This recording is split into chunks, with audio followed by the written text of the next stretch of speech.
The 1970s were a time of change for railroads all over the country and all over the world. Roger Koenig was out with his Super 8 movie cameras, recording much of the train action before it was gone forever. Roger lived west and south of the Windy City, so it was only natural he would frequently head for the hotbed of rail activity at Joliet Union Station. But he also visited Homewood, Blue Island, Oak Forest, and several other communities outside of Chicago. He also got farther west to savor the last remaining switching operation handled exclusively by steam locomotives at Sterling, Illinois until the early 1980s. Ride with us now as we relive rail action in the 1970s as seen through the movie camera lens of Roger Koenig.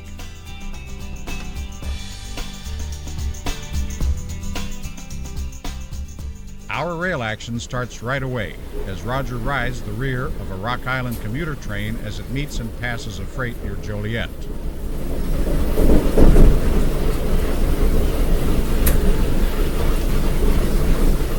The war bonnet of the Santa Fe is one of the most memorable paint schemes of pre-Amtrak diesel railroading.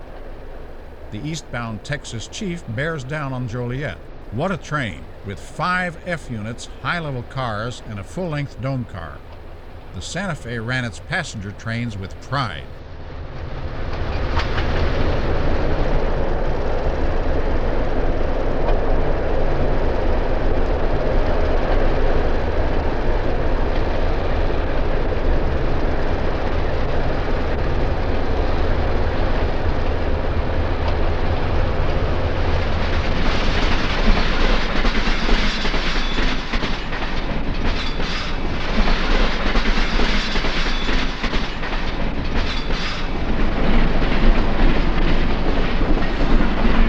We transition to the Illinois Central South Suburban Station at Homewood, Illinois.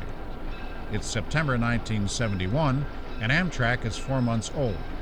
First up is the southbound City of New Orleans. The train still has IC power, but the passenger cars are lettered for the IC, Louisville and Nashville, Seaboard Coastline, and Union Pacific.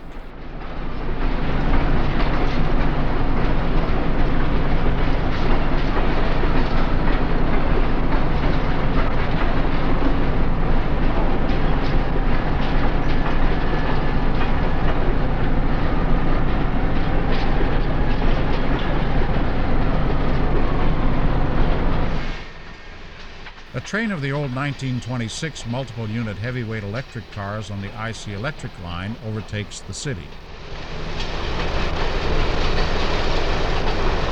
We're back at Joliet Union Station as an early Amtrak Texas Chief makes a station stop before heading west with all Santa Fe lettered equipment.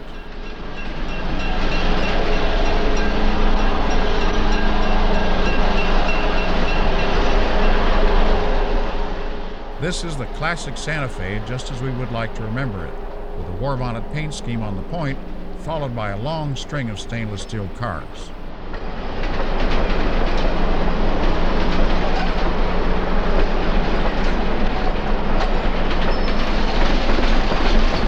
Things got dicey on the Rock at times, such as when a freight derailed at the 167th Street curve in suburban Oak Forest in June 1971.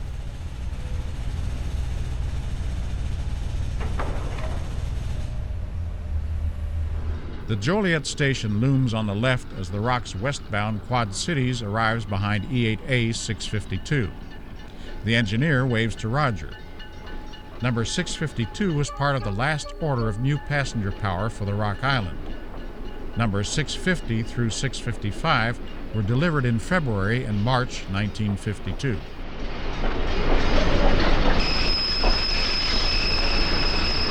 Next up is Amtrak's westbound Lone Star, pulled by a pair of SDP-40Fs with a long train of refurbished Heritage Fleet equipment and new bi-level Superliner cars.